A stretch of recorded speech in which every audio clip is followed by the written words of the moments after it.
So let's start the exploration of with Barbarossa. The first decision I want to make is with the Germans. I've already done the setup, except for, oh shit, I got a lost unit somewhere. Ah, this cav. That's a whole core.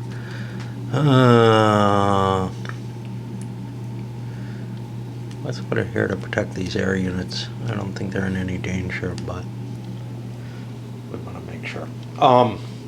Okay, the first choice I really have is what I'm going to do with my offensive chit here. Now, offensive chits have a number of different actions they can take, and it's triggered on the radius of a headquarters. It's in range if it's within the headquarters reorg value. So if I did it in the north, I don't know where my headquarters is here.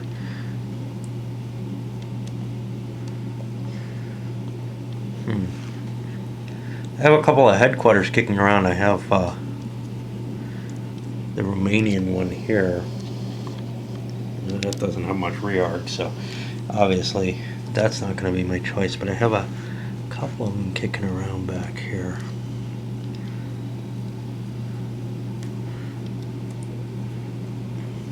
There's one.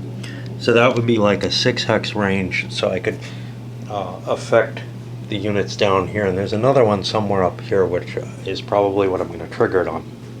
But if I do it on an air action, and I'm going to probably be doing a land action, then the aircraft units double their bombing factors in an air mission within range of the headquarters, and their reorg cost is less. Now each unit has a cost by which it's reorganized, i.e. unflipped, as it were. You flip the headquarters and unflip other units to give them a chance to do another action. I don't think I want to do that. The surprise impulse means that I'm kind of going to be busting through the Soviet units. The question is, do I want to use my offensive chit right away, or do I want to hold on to it? Because like in an air action, I would probably want to hold on to it where I need the air units more effectively. Naval action will ignore that, but in the land action, I can double the combat units within range, but I only get a number of those doublings equal to the rearc factor, I think. Now, twice the rearc factor. And the reorging of land units is only half as much. Now, land units, I think, are the most effective to reorg because I can punch a hole through, unflip things, and hit again. So that's probably what I'm going to use it for. The problem is, what I may want to reorg is the units that I've got in the second row, things like this that include mechs and such not that can overrun. So I may not want to fire off my offensive chit right at the beginning. I've kind of set things up so that I can make some big attacks against the front units.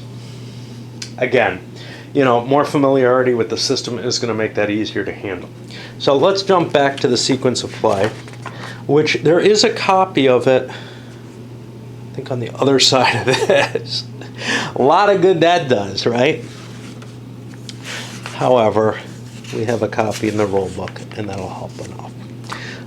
Weather, I think, is fixed for this first turn of this scenario, first impulse. You do check each impulse, if I'm correct about that. Let's see if there's any special rules here.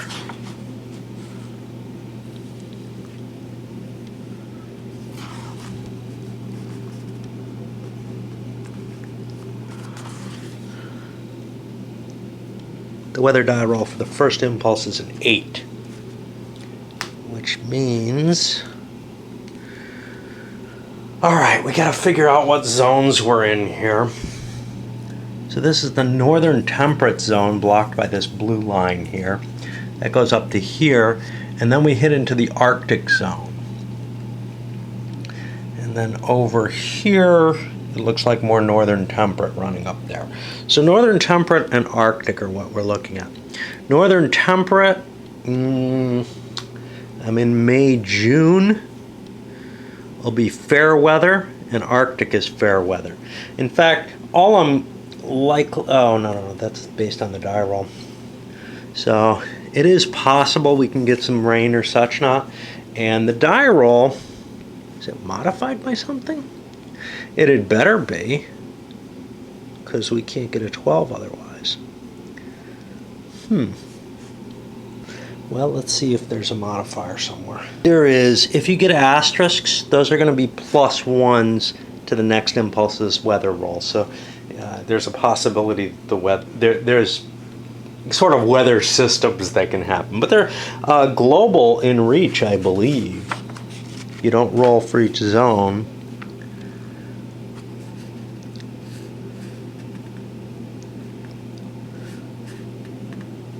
Yeah. I don't know, and there's special effects for deserts, obviously. I don't know if there's an option to make separate weather rolls for each area. But anyway, we've got fair weather, which means basically no modifiers for that first impulse. And this is probably going to be clear overall. So that's what we get there. First side's impulse, I think the Germans are forced to have first impulse. The axis starts with the initiative and must have the first impulse. If you have the initiative, you're allowed, I think, to let the other guy go first. It's your choice, but it's generally to your advantage not to take the initiative, actually, to take the action. Unless you're trying to get a double action and move the initiative marker in your direction. Declaration of war. Germany declares war on Russia in the first action. That's going to cause surprise to the Russians, which causes some effects. And we choose our action. We're going to take a land action. When we look over here, land gives us all kinds of abilities listed across here. But the biggie is when we look over here, if we look at land, a land action, we get 3 air missions, which means we're not going to see a whole hell of a lot of air power coming into play. That's okay. We don't have a whole hell of a lot of airplanes. So usually, you know, I can spread them out amongst the impulses. I won't get any naval moves. Rail moves, I'll be getting 3, and we got an E.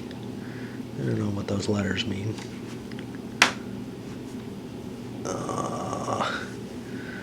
As many land moves and land attacks as I wish. If I was doing a combined action, I'd be limited on those. If I was doing air or naval, I'd get none. So, we're mainly set up. I have a little bit of movement to do to try to break through, hit spaces like that. My plan is to bust through in Lithuania and to bust through down here and kind of cut the Russians off in the marshes and make it hard for them to extract those couple of units that are caught out there. All right, well, movement is not that exciting. Zones of control are locking, if I recall correctly. I'll make sure of that. Seeing the problem of slick counters, Poochie slick map. These guys are supposed to be there. They popped off when they bumped things. Crap. This is going to be a nightmare all along. I should have put some books on top of it and hoping to flatten it out. It looked pretty good most places, but up here there's a definite pooch going on. So I've made my moves forward, and you can see I've pushed forward a little bit, launching or preparing for attacks all along the front. This guy's going to just hold the border here. Zones aren't completely locking. So I forgot about this. There's sort of a go-like nature to them, which is if you start out in a zone of control, you can move into an adjacent zone of control immediately. But then you're locked. You can move a hex into a zone, whether you start in one or not. And that's kind of weird. You'll see that in China, where pieces are kind of, I call it Go-like because back when I was first playing Go, we had kind of this, somebody would put a piece and kind of ooze their way into someone else's pieces. And it was just a horrible thing to do. But you still see that kind of oozing happening late in the game and go as territories been defined. But if people are fighting it out to the bloody end instead of just saying, well, here we are. If it's a close game and you want to score it, you end up doing that. And sometimes you can get a co-situation that resolves and gets you an extra point that way or whatever. And it depends also if you're using Chinese or Japanese scoring, whether that's valuable. Okay, so, which is of course the problem in China, because the Chinese use Chinese scoring and the Japanese use Japanese scoring, and well, they'll have to, never mind. Okay. So now my decision is kind of what to do with my air units.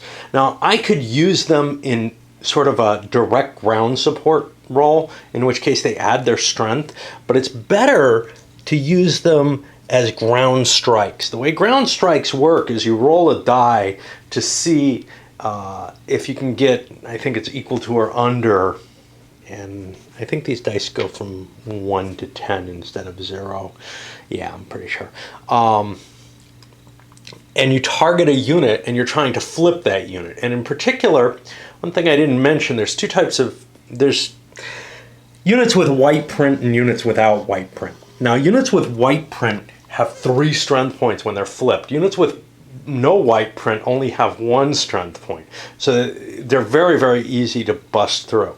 Most of the hexes that the Russians are defending could not be overrun.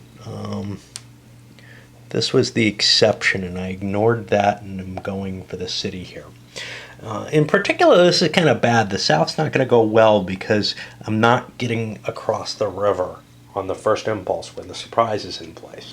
And that's when I'm at the best point to do so. Of course, I might make an attack on Odessa, and that would be worthwhile. So now I'm going to kind of look through and see what kind of forces I'm looking at. So I could drop this down to 6, 7, 8. Stacking is 2 units in general, but you can add a division. It's 3 units, no more than 2 of which can be core or larger. So if I was to attack this, I have like 15 strength points. They would have 6, 7, 8 if I get a strike there. There's an option, which I think I'm going to play with, which is a percentage option, which is I don't have 2 to 1, but I'm close, which means I get a proportion of that 2 to 1 as expressed as a percentage to see if I move forward to the next chart. There's another combat option table, which also can use that, which is this one here. I'm not really comfortable with this, but it's basically, instead of using 1 die, it uses 2 dice, which can give a wider variety of results, but it clusters them more in the center, and that might be more appealing in the long run, but right now I'm kind of holding off that because I think it's easier to use the regular ground combat charts here. This one worries more about different modifiers. Like, you have to keep a lot of modifiers in your head in order to get all the die roll modifiers, etc. So I don't know if I want to use that. In the long run, this might be actually easier to use, though. All right. With Wendell, who's a real fan of the game, strongly suggested using that one. So I kind of want to, but I'm more used to this one from my past. So for this game, I think I'll try using this one.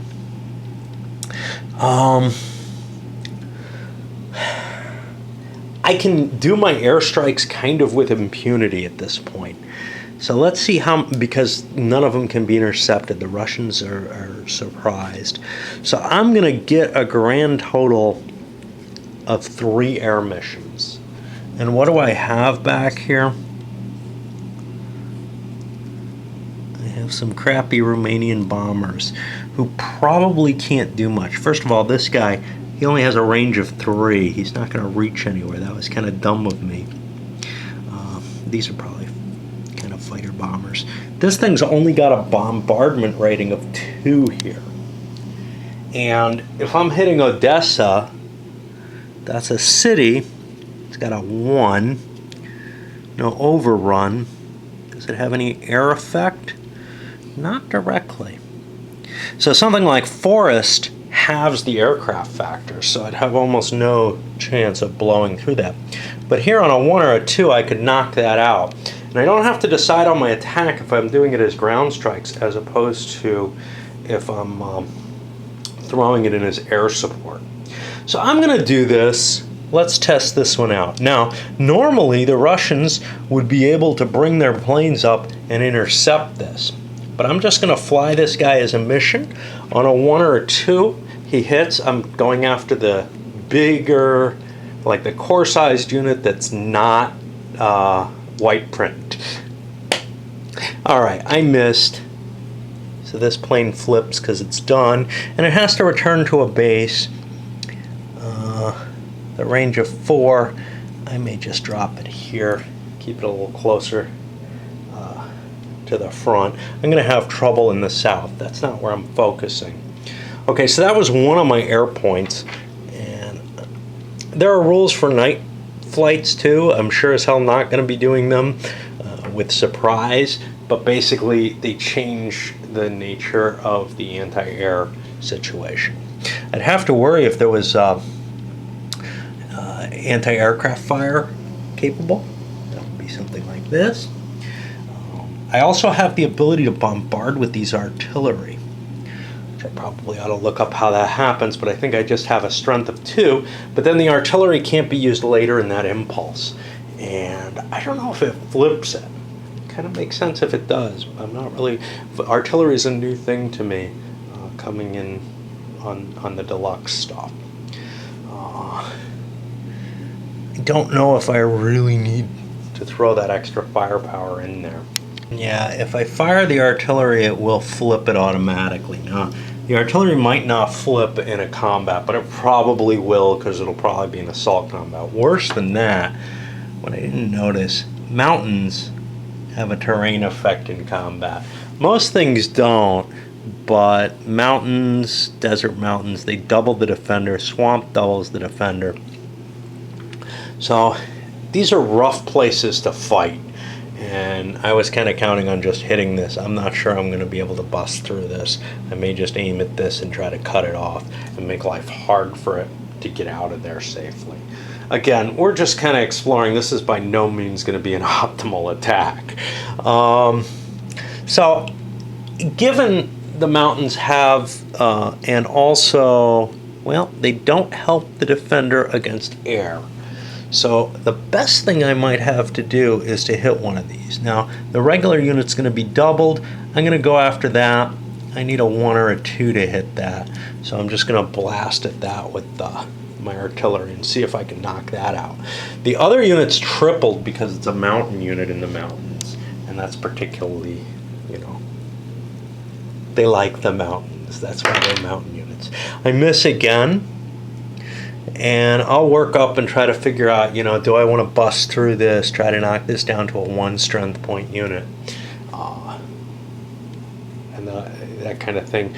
Probably I do, but maybe I have great numbers here. So I have 16, 17, 18. Now, if I had shot this somehow before my move, but I think the ordering does not allow that. I think movement comes after. Let's check. Yeah, movement comes after ground strikes, actually. So I could have blasted things before I even moved. That would have been wise to pay attention to the sequence of play. I set up my attacks ahead of time. But artillery strikes can't happen that early, so I don't know. Unless they have to be set piece, in which case I've screwed up completely.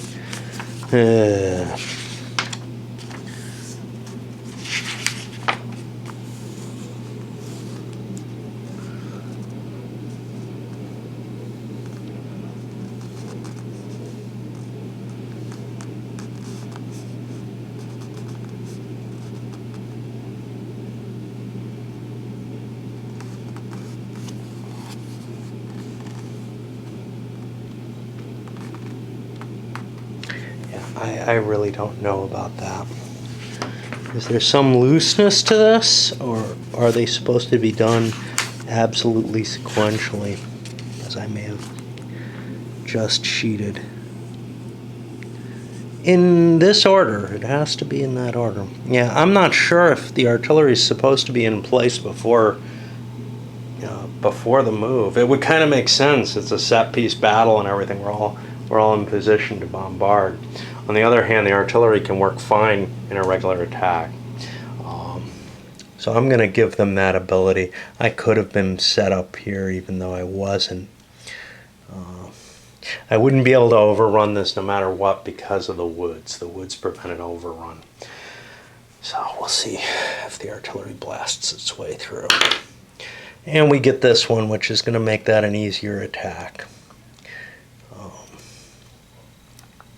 see what I want to do up there. What confuses the whole matter is somewhere in the artillery rules it talks about defenders not being able to ground strike unless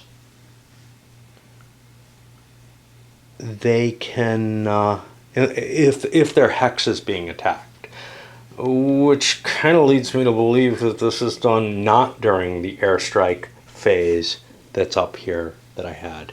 Anyway, the point is that in order to do this sequentially correctly, you have to do something I hate to do, which is pre-plan everything. You know, oh, I'm going to do an airstrike here because I've already figured out what troops are going to move there. So you kind of almost have to have two maps in your head or whatever. One map where you are currently and one map where you expect all the pieces to be at the end of the movement and have your numbers all pre-figured. I don't like doing that. So I'm going to probably play kind of fast and loose with the sequence of play, and if you don't like that, you probably shouldn't watch. Because you're not going to, catch what you like there. We made a couple of mistakes. One is planes during a surprise get an extra die roll. Okay, so this would have failed anyway. This artillery gets an extra die roll. This one, I rolled a 1, so it was successful. It actually should have been halved for that. So, I was looking because I was thinking, geez, I think those numbers might be wrong during a surprise attack, and yeah, they sort of are. You get multiple dice instead. Well, now I have done my ground strikes, and I'm going to pick one combat to do, but I'm basically launching attacks all over here, and we'll see. I don't want to pre-allocate them all. You're supposed to. The reason I don't want to is I can do them kind of locally. So for example, here I know I'm attacking, and I have 16, the river doesn't count, in the woods against 1. Now 16 to 1, we check to see who gets to choose. Now, I know that the choice is the attacker in this case, and I don't want to look it up. But would I rather go to 8 to 1 is the question. 8 to 1 looks pretty good too. So let's look. Here it is. If not, the attacker chooses if either he has more armor, and he does. So I'm going to go, I can go with either the 16 to 1 on the assault table gets me a star, so I won't tire out. And it gets me a 2S. The other side gets me a 2B, which is even more impressive with the star. So I'm going to do the Blitzkrieg attack. If I recall correctly, the S remove the defending units that could retreat. They arrive as reinforcements on the next turn, destroy units that cannot retreat, and the S would be a breakthrough. Now, I'm only hitting one unit, so it's destroyed, and the Russians can choose to either put this in their force pool or not. And that's one of the things they have to kind of look at is, well, what else do I have? And a 5-1 sounds pretty good, so I will keep that so I can rebuild it. And now we get an advance, but not the artillery because the artillery already went. And then we get another advance if we want it. And I believe the advances happen during the combat, so I can actually kind of position myself to knock this unit out of supply for what that's worth. I don't know if I'm going to be attacking that. I don't know, and this is why you pre-declare, right? That would be 17 strength points here. I'm just trying to see, my goal was to hit this way more and to try to cut off the Russian units. So I don't think I was planning on attacking this, but I should have pre-declared, at least on a local basis.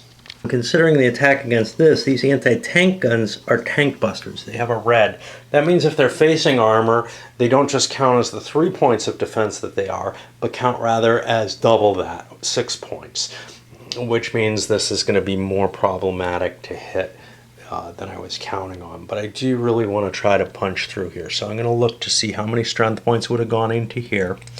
Now that gray, damned if I know what gray means. It's rockets, but I have no idea. No idea. I don't even know where to look it up. I looked in the artillery section. I looked under rocket. I looked under gray in the hope of that. I can look over here where the units are. It's not going to be here.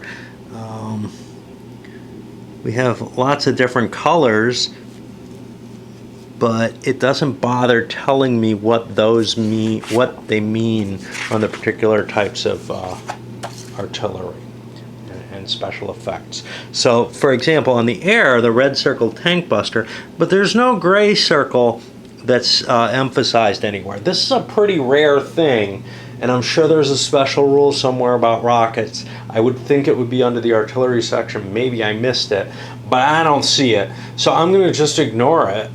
Maybe it says they always flip when they get involved in a fight or something like that. That would make sense because rockets tend to fire off a lot of ammo in their attack. Anyway, that's what I'm kind of stuck with. I really hate pre-planning, which is why I'm not doing the pre-allocations the way I should, but this game almost demands it. I much prefer a game where I can kind of do things very simply and say, these guys are attacking here, yeah, okay. This guy's hitting this hex, it works out to a 4-to-1 attack.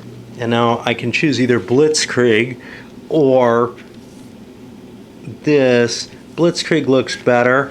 I'm more likely to get the breakthroughs, more likely to get asterisks. Alright, my damage is good. I start doing damage here at around 8, good damage. And I do better damage here at 8, but that's okay, because I'd rather reduce damage to myself as well.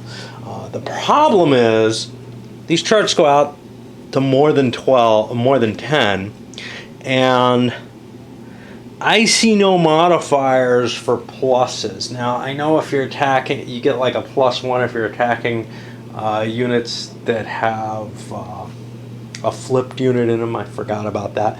There's no place where this is all listed that's easy to access near the combat charts that I see, which means generally I won't get those bonuses.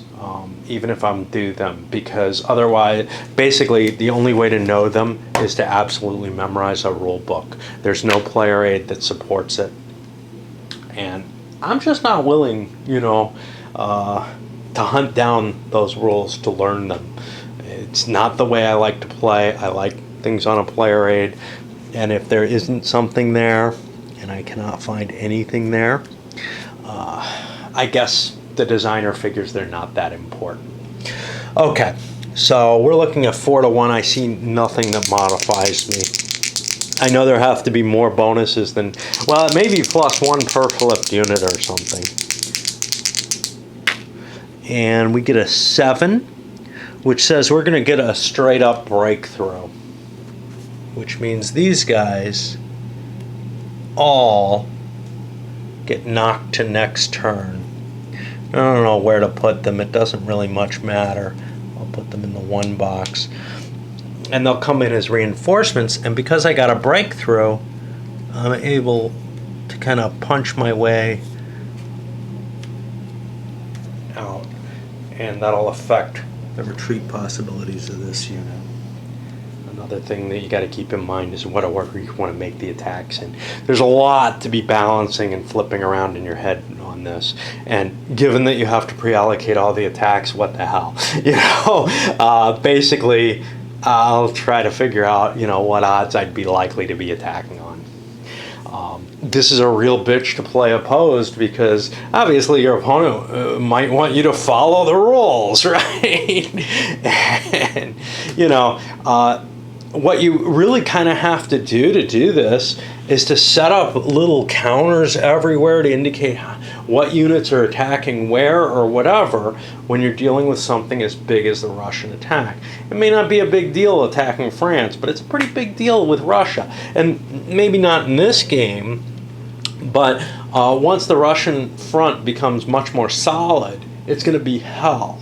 And it's just not the kind of thing I want to do. I don't want to deal with that level of number crunching and pre-planning, where basically, I have to have everything figured out to the last digit, before I move a piece.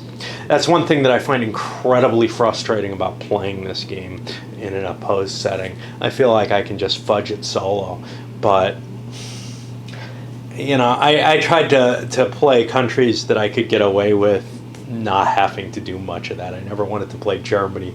Played Japan, the US, and I actually played Russia once. Did a damn good job. Very few counterattacks. Just, I crushed the German advance. Now, it was easy to do so back in 4th or 5th edition. The river lines were a really, really potent thing.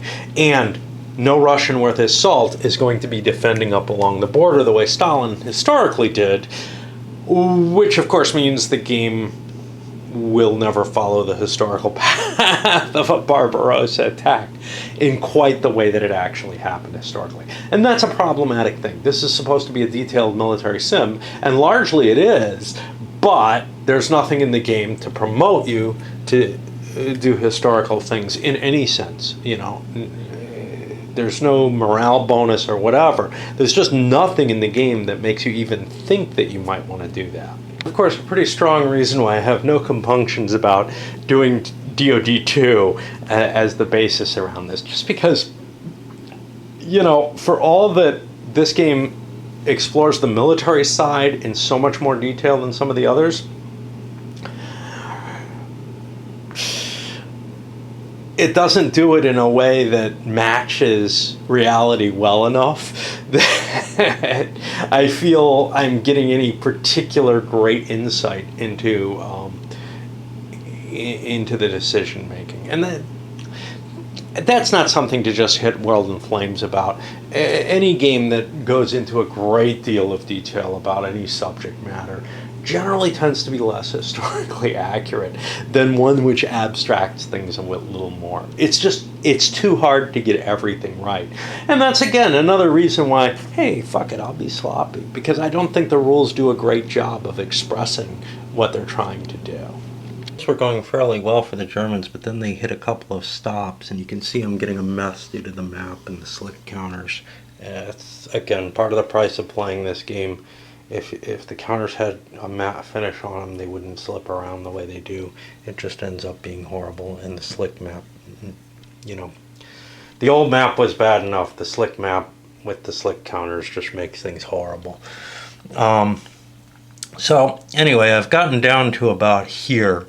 And what I'm going to do is I'm going to launch an attack here. I've got 12, and 12 is 24 to 6. That's 4 to 1. Reserving points to attack this, which aren't going to be very good. 4 to 1, but I don't get to use the Blitzkrieg table for the first time. I have to use the assault table. That's what the defender chooses me to use. And, well, he takes a loss of this unit, and we put it wherever the hell it goes. And no, those all go in a cup when I build new units. So, it doesn't really matter how I stack them, or I can roll a die for them. These guys can advance, but they're going to flip. But that causes problems for this guy. He's got to withdraw this way if he's attacked. And I think I'm attacking him at 12, 22 to 6. That's only 3 to 1.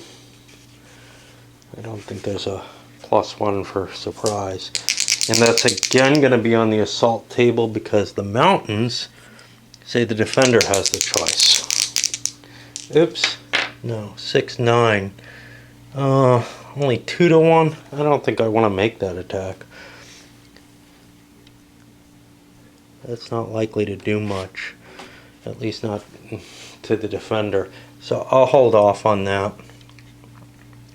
Again, the kind of decision you don't really want to have to make. Now here, I have 7, 8, 9. I'm facing 7, 8, 9, 10, 11, 12. 9, 18, 24. I can only get 2 to 1 there. Let's see if this works better. 15 to 12. So I don't really want to make a 2 to 1 attack either, but it's like I'm not going to make any ground at all in the south if I don't make that attack. Towns mean that the defender gets to choose the assault table. I think I'm just going to pass on any attacks in the south. And that means I'm allowed to air rebase. Air rebases I think are done for free. They don't flip your counters, I'll make sure. But that'll allow me to shift some of my planes up to provide a little bit more cover, both defensively and offensively for that matter.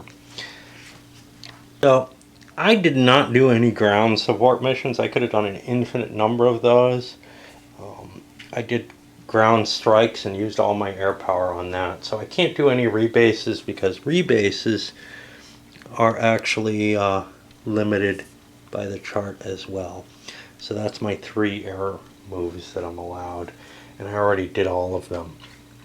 Had I not done them, I could shift my planes, and the important thing is they don't flip over. I think I'm done other than reorg if I have any units I want to unflip. I have a headquarters here. He's not quite in range. I have another one kicking around over here, but unfortunately he got flipped in the attack, so he's not going to be able to help my units in the north. So I've got kind of a problem up there where I'm not going to be able to keep this attack going as hard as I'd hoped. Just because it kind of got bogged down. So that looks like it's the first impulse. And that means I'd have to roll to see if the action ends, but it can't here. And then I'm going to move the impulse track marker forward. Since the roll was an 8 in this weather, it's only going to move 1 space. And that's our first turn. I think we're probably going to load, or the first impulse of the first turn. We can actually probably fit the Russian turn in here too before we load this up because my internet is so fucking Cox just sucks. I'm getting like 1/50th of the bandwidth I should be getting. Normally I get about, I don't know, maybe a fifth when times are good. Okay, so here we are on the Russian side of things, and the first thing we do is we determine the weather. And there are no modifiers from last turn, so we just roll. And we get a 0, which is a 10. It's May, June, is it not? And that's fair everywhere a 1. Here's a problem. I have to mark exactly the weather number or something to remember how far the impulses are going to advance. Now, I can use a marker if they're going to advance more than 1. But again, there's a lot of little things in this game where there's just not support in terms of, aids or whatever. I think there's little markers for the weather, although maybe not. I have to mark the weather if I'm going to use it, right? In any sense of the word. So, it's just I'm not sure what you can do. You might just need a number to indicate your weather chart results, so that when you have to go, because the weather is going to be different in different areas of the map. And now we start working our way down here and figuring out what action we want to play. And that's going to be a land action, because we need all the ground movement to try to pull out of where we are. We're not in a safe place in a lot of these situations. So for example, these units here are flipped over. Does that mean they can't move? I don't know, I have to look that up, of course. But they're also in zones. Now they can slip out and get to this defensible city space, which would help them a great deal. And elsewhere, I'm holding this line fairly well, but I probably have to collapse here. This guy's in pretty hosed shape and will get hit by the second wave, if nothing else. But some of these others can kind of pull back a little bit if need be. See if I can kind of form up another line that cuts through the marshes there. I'm probably not going to be doing any offensive action. How many rebases do I get? Rebases is limited, so I'm not going to be pulling all my planes and just, hashing them back behind the lines further. So I'm going to have to be kind of careful about what I'm giving up. Up here in the north is where things are the worst for me. On the other hand, I've done some significant damage to some of these German units. Why are these okay? I guess these guys advanced into this hex. But there are some units that have taken a bit of a mauling, and I may need to reorg after I'm, this impulse, next impulse for the Germans might mean moving headquarters into place to do a reorg, and then preparing again. So I probably won't want to use the offensive chit unless I have a safe pile of stuff there. We'll see. Ugly effect of the river line is I can, and the kind of weird movement of Web. So I can kind of push a unit in here across the river so that the defender, the attacker gets halved going across the river, so that some of the units will be able to attack without being halved. As long as I maintain the supply line back, which all I need to do is get another unit into that space to manage that. So those river lines are not going to be terribly easy to hold. Here's an example of where the index fails, and I have no answer. I want to know whether or not this flipped unit that's sliding all over the place because of the map and the slip counters is able to move. So what do I look up? I look up flipped, which I'm pretty sure is not the proper correct term. I look up inverted. I look at land movement. I can find no reference anywhere that seems to indicate anything about whether or not a unit can move. What I also can't find, and I know it doesn't even exist, is some summary of the effects of what happens to a flipped unit. I know that I asked Whiff Wendell this online, and I'll have to go try to hunt that answer to that question, because the rule book has failed me. It may be in here, I'm sure it is, but like many of the rules in this game, it's going to be tucked somewhere where you can't find it without already knowing basically exactly where it is. Now, in a 20-page rule book, the formatting is good enough that I can picture where things are. It's got this nice column formatting. It's not like the GMT ones where everything looks exactly the same in terms of big paragraph blocks, which really throws me for a loop, even though they can be great rule books in every respect. In terms of the rules being accurate and in the correct place, it's just these blobs of text, and I can't find anything in them. Well, here I can't find anything in it, not because my memory, I can't picture the pages. The pages actually help me very much towards that, and with regular use, I will start to remember where things are very well with this rule book.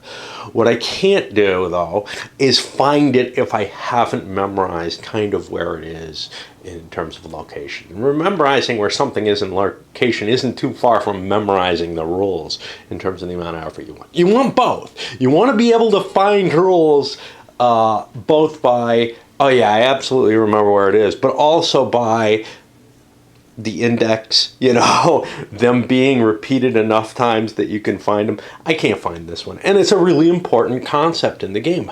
Wait, what does it mean for a unit to be flipped? It doesn't exist in the rules. There is no single place.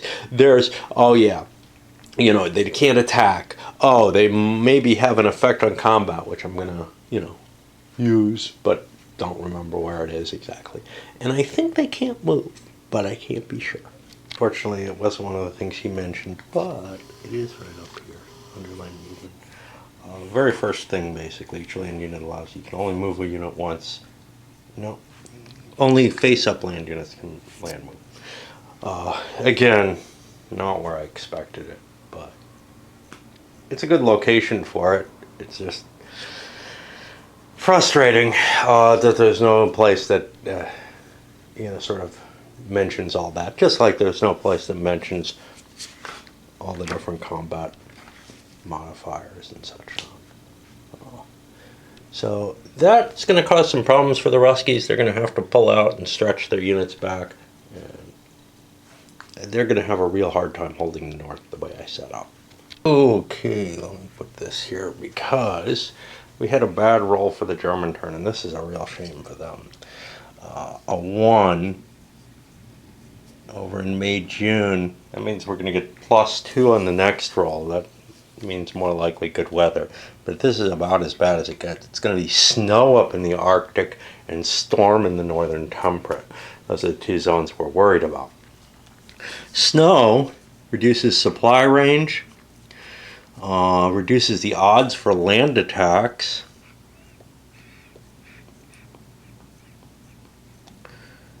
No effect in snow. What the hell are they talking about? And only -1 in blizzard.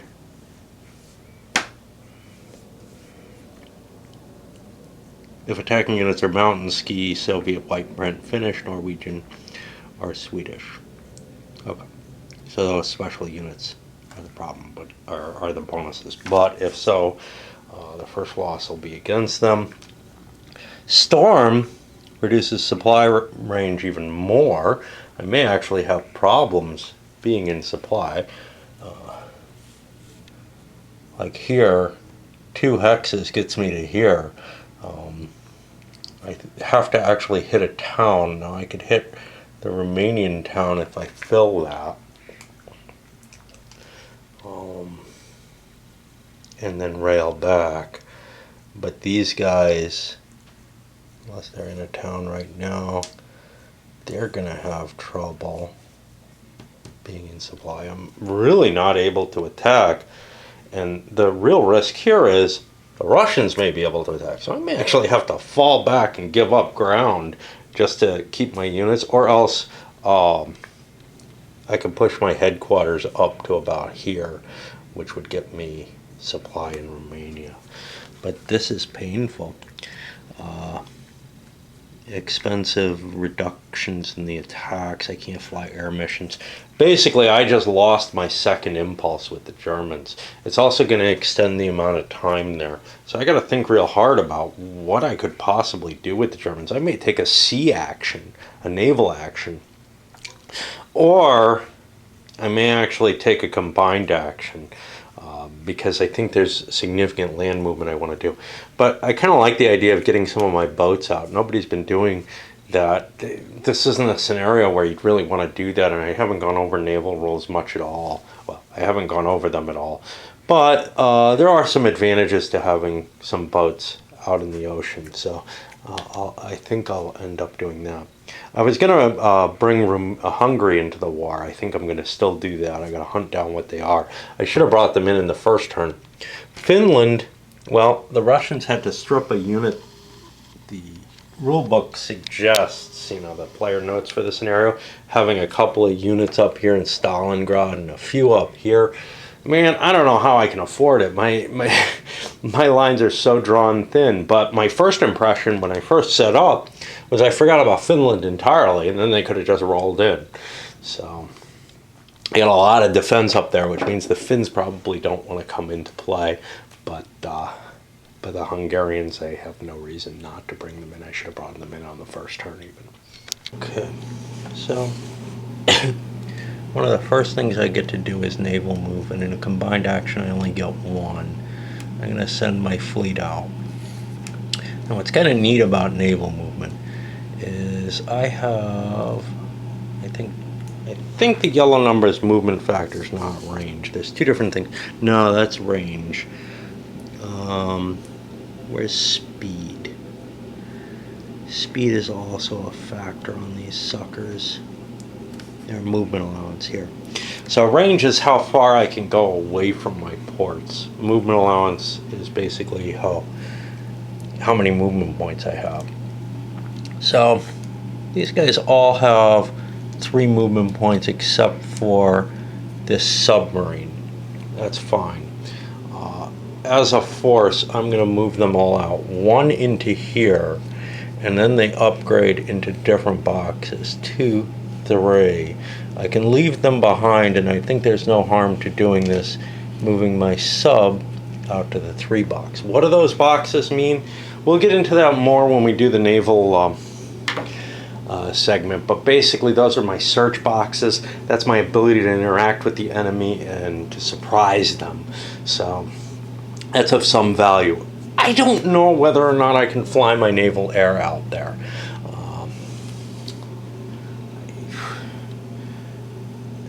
The storm rules say I can't fly any air missions, so I don't think I can, but I'm not even sure this is an air mission. This may be a naval movement mission as opposed to an air mission. Not really sure how that's defined. I'm going to look at the planes. My guess is I can't move them out because of the storm, but they could sit out there even though there's a storm if they were in one of these boxes. Unlike boats, aircraft have to come back after every turn, but so they make it so it's actually harder to hold an area with just aircraft, which is a weird sort of thing. In the old WIF, you had to rebase your boats too, and it made this weird interaction that happened in the sea zones after each turn was done. There was kind of this chance to slip in and try to surprise the enemy by grabbing the sea zone before the enemy could get in there. It wasn't too terrible, but now we have that with the naval air. Because normally you can keep your boats stationed out at sea for a number of turns. They just drift down the boxes as they go. You probably don't want them to drift down the boxes, but when they return to base, they're flipped, and then they have to start over. So you usually want to keep something out there in the sea zone, and I think the naval air can't stay out there. I'm not positive about that either. So again, something that I would have to look up, but I don't know how much it matters in this game. I really don't think the Russians are going to be challenging German fleet out there. They have plenty to do. The only reason we're even playing around with this is because we're taking a combined action. Combined action doesn't give us a whole hell of a lot of land moves, though. We only get 6 land moves and only 3 attacks if we can manage some really overwhelming attacks. But we're not going to be gaining a lot of ground because of this stupid late snow, and it's mainly snow up here. Well, the snow means we can use our aircraft, right? Yeah, but we lose 2 odds of an attack if we don't have mountain and whatnot. Ah, geez, I forgot about my limits to movement and probably moved more units than I could. I had 6 land moves. Now that's, I think, per stack, if I recall correctly. I didn't look it up, so maybe I did it all right. I am setting up to launch. I didn't move a lot of stacks here. I am setting up, and I did some rail moves, which for the Hungarians. Get these guys back. I don't think they needed to. I am setting up some attacks because in each of these cases I have some mountain units present. They're going to take the first hits. They're just little division. Well, there's actually a full corps here, but there's also a division. And that's going to let me gain some ground at least and not completely screw up. I probably want to leave this headquarters out of the attack unless I have a guaranteed success against that hex. You know, by guaranteed I mean I'm not going to take any hits, I'm not going to flip. Not flipping is the big deal. I don't want to flip that headquarters. That one's pretty key to my plans for reorganization later on. And we'll just see if we can punch our way through these couple of little speed bumps that are here. We got another one here, but I doubt I'm going to make this attack, even though I got a mountain unit here. I don't think national problems are an issue with the miners, but I'll have to check that. I know there's some kind of penalty in land combat when you have forces of different nations working together. I don't know if it's just major powers, just non-cooperating major powers. I think non-cooperating can't fight together, so it can't be that. So it may even be this combined type of action that I've got down here in the south would be problematic. One real nice thing about this chart is it's got the modifiers right on it. And I don't see... I forgot about this. Those may not apply in the regular system.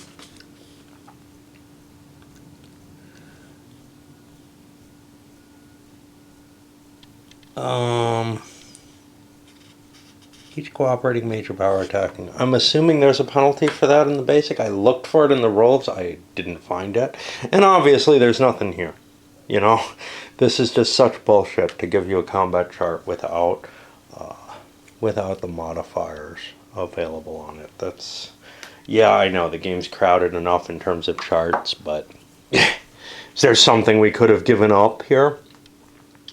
I don't know. I mean, you know, these are all important. The entry charts you need this access easily. This you need. And as it is, though, there's some important information. For example, the unit types. And there's something over here, the sequence of play, and the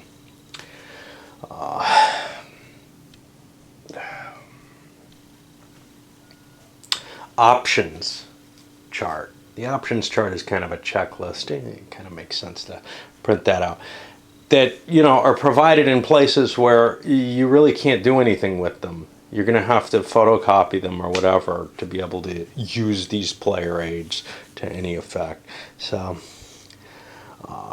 I'm not going to switch in mid-game, but I'm beginning to lean more and more towards this simply because it's got the information on it, which the other charts don't, and I'd have to, you know, make something anyway for it.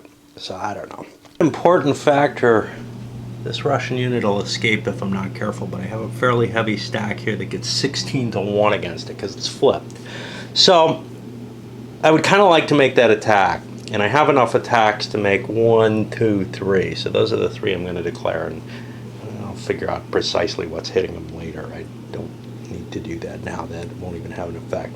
But I'm kind of worried about the snow, which reduces odds by 2 levels. But when I look here and elsewhere, like the back page, other combat system, you reduce the odds.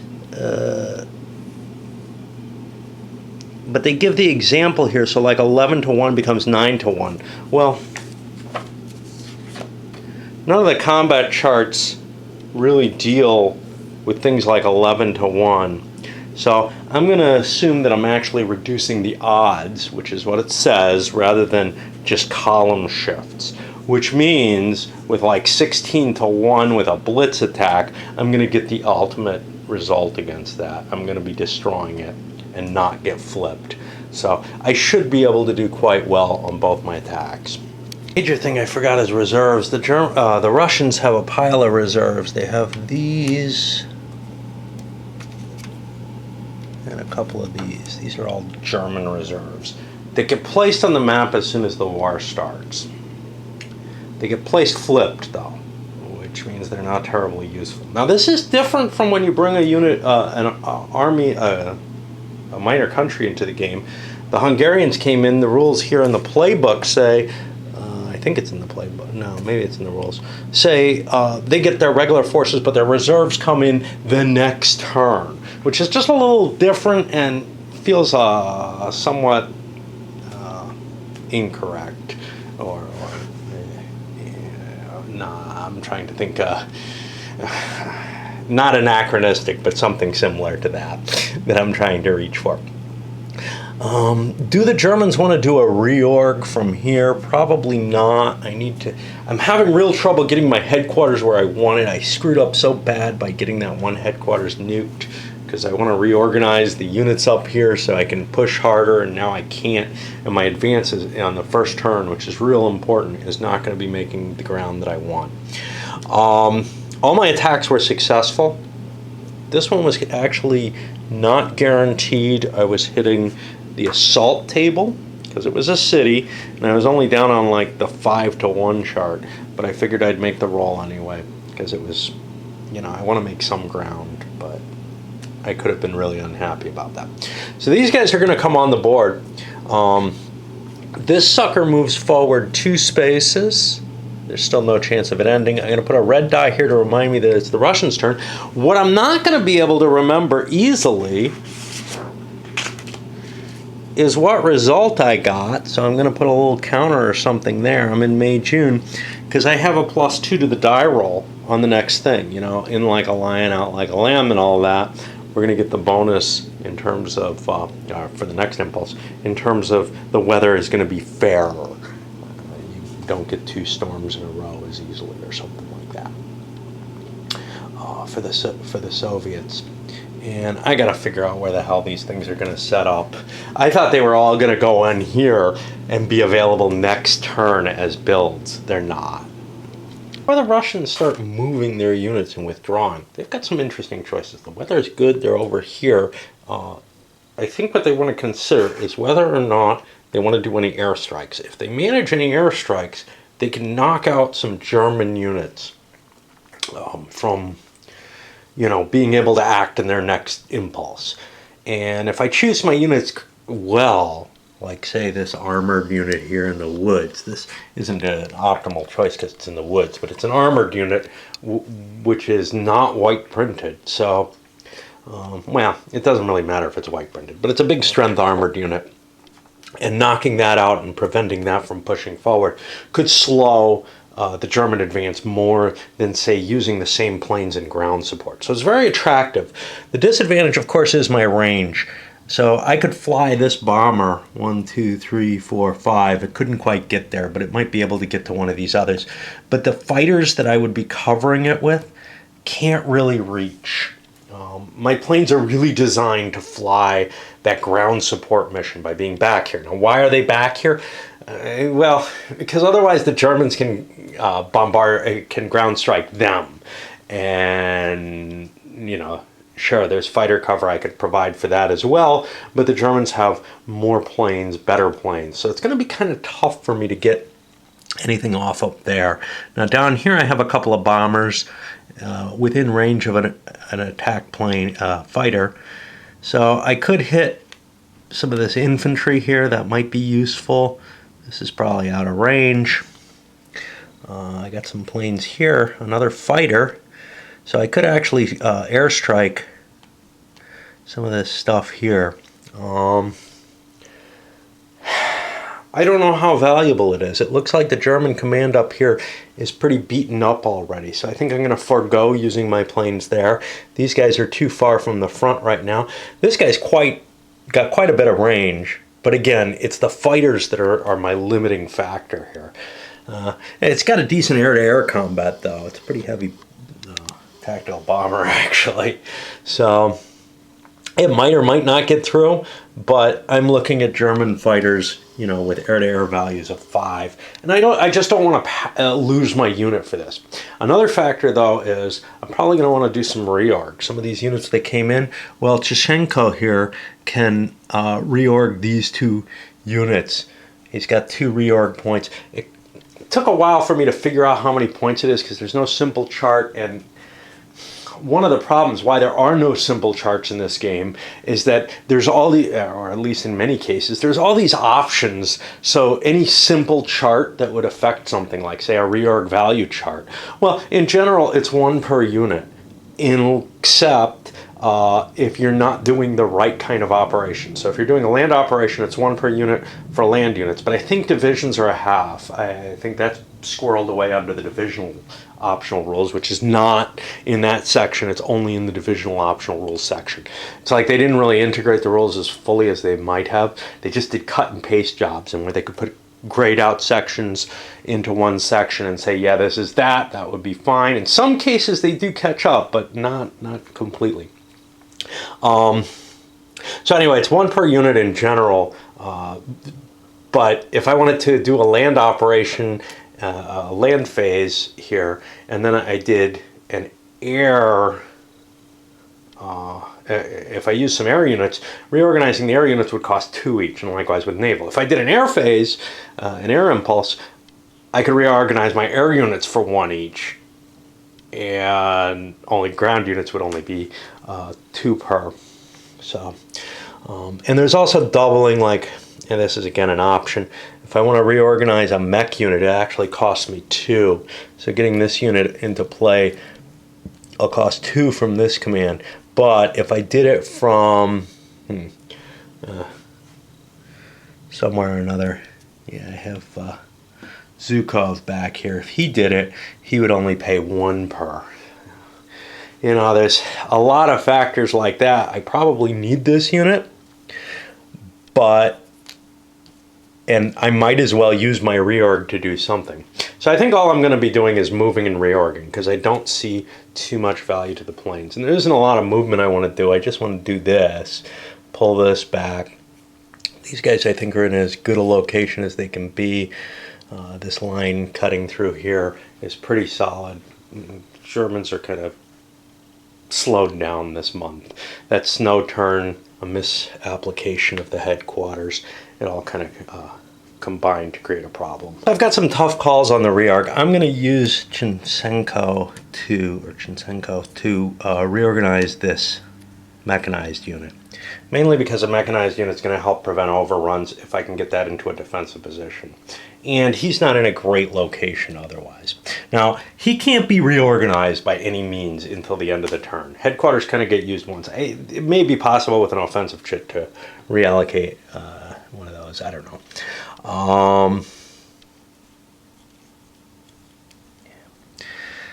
Up here, I have 3 reorgs, and I could reorganize. It's motorized movement. I don't know what that's going to cost me. Rivers don't have any additional movement cost. Motorized go through clear, fine, but they pay more in forests. So I would be able to go 1, 2, 3. I wouldn't be able to reach this anyway. I'd be able to reorg a couple of these units. Let's just move this headquarters 1 space in case I need to cover those units. I may regret that because he was kind of helping a possible pushback down here. But I'm not going to reorganize with that headquarters. I don't think these infantry are terribly valuable unless the line collapses. If the line collapses, I have to make a choice. You know, do I defend along here, or do I have forward units that got pushed back? Do I reorganize them? On the other hand, if I reorganize these guys, next turn I could maybe fill them into the gaps, but I don't know. Yeah, let's reorg, because I think the German line is not going to be capable of attacking. So that's 1.